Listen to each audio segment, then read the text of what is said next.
Hello guys, എന്നാ ഉണ്ട്? എല്ലാവർക്കും സുഖമാണോ? അപ്പോൾ വോക്ക് വിത്ത് അനുവിൻ്റെ പുതിയ ഒരു വീഡിയോയിലേക്ക് എല്ലാവർക്കും സ്വാഗതം. അപ്പം 3 ദിവസത്തിനുള്ളിൽ നമ്മുടെ വീട്ടിൽ ചെറിയൊരു ഫംഗ്ഷൻ നടക്കുകയാണ് കേട്ടോ. അപ്പം ഭയങ്കര വലിയതൊന്നുമല്ല, എന്നാലും ചെറിയ രീതിയിൽ ഒരാഘോഷമൊക്കെ ആയിട്ടൊരു ഫംഗ്ഷൻ നടക്കാൻ പോവുകയാണ്. അപ്പം ഞാൻ വിചാരിച്ചു നമുക്കതൊരു വ്ളോഗായിട്ട് എടുക്കാമെന്ന്. അപ്പോൾ 3 ദിവസത്തെ ഇതുണ്ട്. അപ്പോൾ 3 ദിവസത്തെ നമുക്ക് 3 വ്ളോഗായിട്ട് എടുക്കാമെന്നാണ് ഞാൻ വിചാരിക്കുന്നത്. അപ്പം ഇപ്പോൾ ഞാൻ പോകുന്നത് കണ്ണാശുപത്രിയിലോട്ടാണ്. 2 ദിവസം മുന്നേ എൻ്റെ കണ്ണിൽ ചെറിയൊരു ചാഴി വീണിട്ട് ഭയങ്കര വേദനയായിരുന്നു കേട്ടോ. അപ്പോൾ ഇതൊക്കെ പറഞ്ഞുകൊണ്ട് നിന്നപ്പോഴത്തേക്ക് എനിക്ക് പോകാനുള്ള ഓട്ടോ വന്നിട്ടുണ്ടായിരുന്നു കേട്ടോ. ഇന്ന് അനന്തവും ഇല്ലായിരുന്നു, അതുകൊണ്ട് ഞാൻ ഓട്ടോയ്ക്ക് പോവുക. ഞാൻ പറഞ്ഞു വന്നത് എൻ്റെ കണ്ണിനകത്ത് ചാഴി വീണിട്ട് ഭയങ്കര ഇൻഫെക്ഷനും മുറിവും ഒക്കെ ആയിരുന്നു കേട്ടോ. അപ്പോൾ ഓൾറെഡി ഞാൻ ഒന്ന് കൺസൾട്ട് ചെയ്തതാണ്. അപ്പോൾ 17-ാം തീയതി എനിക്കിതുപോലെ ഫംഗ്ഷൻ ഉണ്ടെന്ന് പറഞ്ഞപ്പോൾ അവരെന്നോട് പറഞ്ഞു എന്നാൽ തിങ്കളാഴ്ച ഒന്നുകൂടെ വരാൻ പറഞ്ഞപ്പോൾ ഞാൻ ആ ഒരു പഫ്നെസ്സും റെഡ്നെസ്സും ഒക്കെ മാറാൻ വേണ്ടിയിട്ട് ഒന്നുകൂടെ കൺസൾട്ടേഷന് പോവാണ് കേട്ടോ. അപ്പോൾ അവിടെ ചെന്നപ്പോഴത്തേക്ക് ഭയങ്കര ആളായിരുന്നു കേട്ടോ. കുറേ നേരം എനിക്ക് ഇരിക്കേണ്ട വന്നു. പിന്നെ കൈയും കാലും ഒക്കെ ആട്ടി ഞാൻ ഒത്തിരി നേരം ഇരുന്നപ്പോഴത്തേക്ക് എനിക്ക് തോന്നി ഉടനെ വിളിക്കുമെന്ന് തോന്നുന്നില്ലെന്ന്. കാരണം ഞാൻ ഒറ്റയ്ക്കും കൂടെ ഉള്ളായിരുന്നു, ബോറടിക്കില്ലായിരുന്നു. ഫോൺ എടുത്ത് നോക്കാനും പോയി. കണ്ണാശുപത്രി വന്നിരുന്നത് എങ്ങനെയായി കണ്ണും ചുമപ്പിച്ച് ഫോണെ നോക്കിയിരിക്കുന്നത്. പിന്നെ അതുമല്ല, വീഡിയോ എടുക്കാനും ഭയങ്കര മടിയായിരുന്നു കേട്ടോ, കാരണം ഒത്തിരി പേരുണ്ടല്ലോ. പിന്നെ കുറച്ച് നേരം ഇരുന്നപ്പോൾ അവരെൻ്റെ കാഴ്ച പരിശോധിക്കാൻ വേണ്ടിയിട്ട് വിളിച്ചായിരുന്നു കേട്ടോ. പക്ഷേ എനിക്ക് നല്ല രീതിയിൽ ചൊറിച്ചിലുണ്ടായിരുന്നു. ചൊറിഞ്ഞാണ്ട് ഒന്നുകൂടെ റെഡ്നെസ് ആയിട്ടുണ്ടായിരുന്നേ. പിന്നെ ആശുപത്രിയിൽ ചെന്നു, മരുന്ന് തന്നിട്ട് എനിക്ക് എക്സ്ട്രാ ഒരു മരുന്നൂടെ അവർ തന്നു. തിരിച്ച് അനന്തമായിട്ട് എന്നെ വിളിക്കാൻ വന്ന വഴിക്ക് വണ്ടിക്ക് എന്തോ ഒരു പണിയായിട്ട് വർക്ക്ഷോപ്പിൽ കയറ്റി.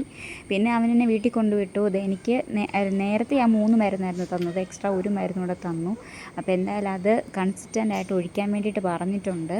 എന്നാലേ ആ ഒരു റെഡ്നെസ്സും ഒക്കെ മാറുള്ളൂ. പിന്നെ ആ ഒരു ബഫ്നെസ് മാറാൻ വേണ്ടിയിട്ടുള്ള ഒരു മരുന്നൂടെ എനിക്ക് തന്നിട്ടുണ്ടായിരുന്നു കേട്ടോ. അപ്പോൾ ഇത്രയും മരുന്ന് എനിക്ക് കിട്ടി.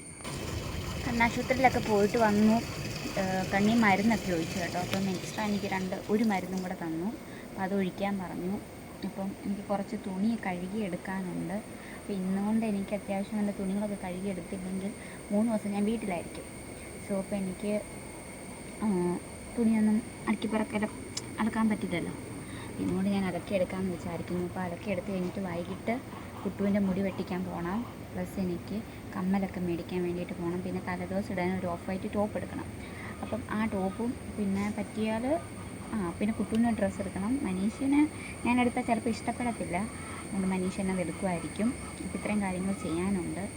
അപ്പം ഞാൻ ഈ തുണിയൊക്കെ വിരിച്ചിരട്ടെ, എന്നിട്ട് വൈകിട്ട് പോകുമ്പോഴത്തേക്കുള്ള കാര്യങ്ങൾ കാണിക്കാം കേട്ടോ. അലക്കി ഞാൻ തുണിയെല്ലാം മേളിൽ കൊണ്ട് വിരിച്ചിട്ട് കേട്ടോ. വിരിച്ചിട്ടിട്ട് പോകാൻ റെഡിയായി കഴിഞ്ഞപ്പോഴത്തേക്കാണ് മഴ പെയ്യുവാണെങ്കിൽ തുണി എടുക്കാൻ പറ്റത്തില്ലല്ലോ എന്ന് ഓർത്തിട്ട് ഞാൻ തുണി എടുത്തിട്ട് വന്നപ്പോൾ എനിക്കറിയത്തില്ല, എൻ്റെ മുഖമെല്ലാം ആകെപ്പാടെ തടിച്ചു. തുണിയിൽ എന്തോ പുഴു എന്തോ പറ്റിയതാണ്. ഈ പുഴുവും ഈ ചാഴിയൊക്കെ എന്നെ തന്നെ ടാർഗറ്റ് ചെയ്ത് നടക്കുവാണ് ഈ കല്യാണം ആയപ്പോഴത്തേക്ക്. പിന്നെ ഞങ്ങൾ ഒരുങ്ങിയ കുട്ടുവിൻ്റെ മുടിയൊക്കെ വെട്ടിക്കാൻ വേണ്ടിയിട്ട് പോയി കേട്ടോ. ഇങ്ങനെ തടിച്ചിരുന്നതൊന്നും ഞാൻ നോക്കിയില്ല. എൻ്റെ കുട്ടു ആദ്യമായിട്ടാണ് കേട്ടോ ഇതുപോലെ വഴക്കില്ലാതെ മുടി വെട്ടാൻ വേണ്ടി ഇരിക്കുന്നത്. അങ്ങനെ അവൻ്റെ മുടിയെല്ലാം ഈസി ആയിട്ട് വെട്ടിയെടുത്ത് കഴിഞ്ഞപ്പോഴത്തേക്ക് അക്കു വന്നു കേട്ടോ. അപ്പോൾ അവളും മുടിയൊന്ന് ഹെയർ കട്ട് ചെയ്യാൻ വേണ്ടിയിട്ട് വന്നതാണ് കേട്ടോ. മുടി വെട്ടുന്നതിനെ പറ്റി എന്തെങ്കിലും പറയാനുണ്ടോ? എല്ലാം പറയാനുണ്ടോ? ഇത്രയും ഷോർട്ട് ആക്കുന്നതിനെ പറ്റി എന്തെങ്കിലും പറയാനുണ്ടോ? സന്തോഷം മാത്രം.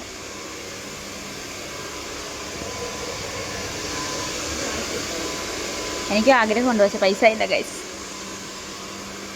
500 രൂപ തരാമോ? ഞാനിവിടെ മുടി ഇട്ടിട്ട്. അങ്ങനെ ലാസ്റ്റ് അവളുടെ മുടിയെല്ലാം സെറ്റ് ചെയ്തെടുത്തപ്പോൾ ഇങ്ങനെ നല്ല രസമുണ്ടായിരുന്നു കേട്ടോ കിടക്കുന്ന കാണാനായിട്ട്. അത് കഴിഞ്ഞപ്പോൾ നെക്സ്റ്റ് പേഷ്യൻ്റാണ് അമ്മയുടെ ജീവിതത്തിൽ ആദ്യമായിട്ടാട്ടോ അമ്മ ഇതുപോലെ സലൂണിൽ പോയി ഒരു ഹെയർ വാഷൊക്കെ ചെയ്തിട്ട് ഹെയർ കട്ട് ചെയ്യാൻ പോകുന്നത്. ഞാൻ ബ്ലോ ഡ്രൈ ചെയ്യാൻ പോവാണ്. 300 രൂപയുള്ളൂ ബ്ലോ ഡ്രൈ ചെയ്യുന്നതിന്. സോ ഞാൻ വിചാരിച്ചു ബ്ലോ ഡ്രൈ ചെയ്യാമെന്ന്.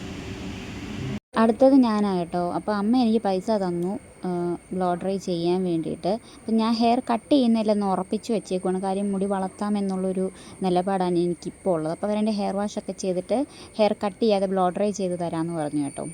പിന്നെ ആ ചേട്ടൻ എന്നെ ഇങ്ങനെ ഓരോന്ന് പറഞ്ഞ് ഇങ്ങനെ എന്നാ പറയുന്നത് ഒന്ന് സപ്പോർട്ട് ചെയ്യണം കേട്ടോ, ഭയങ്കര സുന്ദരിയാണെന്നൊക്കെ പറഞ്ഞുകൊണ്ട് ഞാൻ പറഞ്ഞ എനിക്കിഷ്ടപ്പെട്ടെന്നൊക്കെ പറഞ്ഞു കേട്ടോ. അവസാനം ആ പുള്ളി മുടി നല്ല അടിപൊളിയായിട്ട് എനിക്ക് സെറ്റ് ചെയ്തൊക്കെ തന്നു.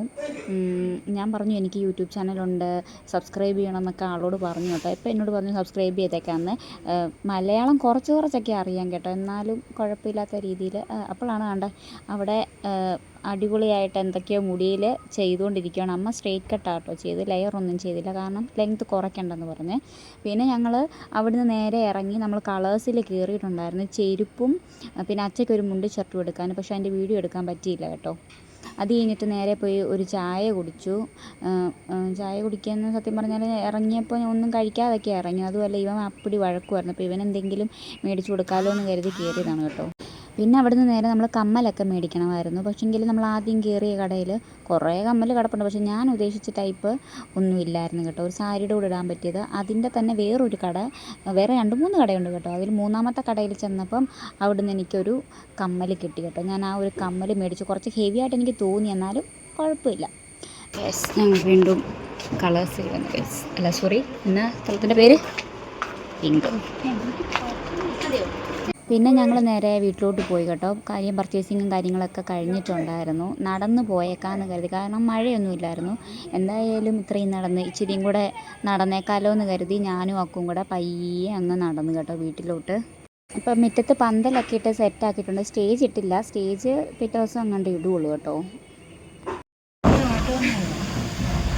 അപ്പോൾ ഞങ്ങളെന്നല്ല ഷോപ്പിംഗ് ഒക്കെ കഴിഞ്ഞു. ഷോപ്പിംഗ് കുറച്ച് സാധനങ്ങളൊക്കെ മേടിച്ചുള്ളത്. അതിൻ്റെ ഞങ്ങൾ അവരുടെ വീട്ടിൽ പോവുകയാണേ. അപ്പോൾ ഇതായിരുന്നു എൻ്റെ കല്യാണത്തിന് മുന്നേ ഉള്ള പർച്ചേസിങ്. പിന്നെ ഇനി നാളെയുണ്ട്, നാളെ കഴിഞ്ഞുണ്ട്. പിന്നെ കല്യാണത്തിൻ്റെ ദിവസത്തെ വീഡിയോ ഒക്കെ ഉടനെ ഇടുന്നതായിരിക്കും. അപ്പോൾ പിന്നെ bye bye, see you guys.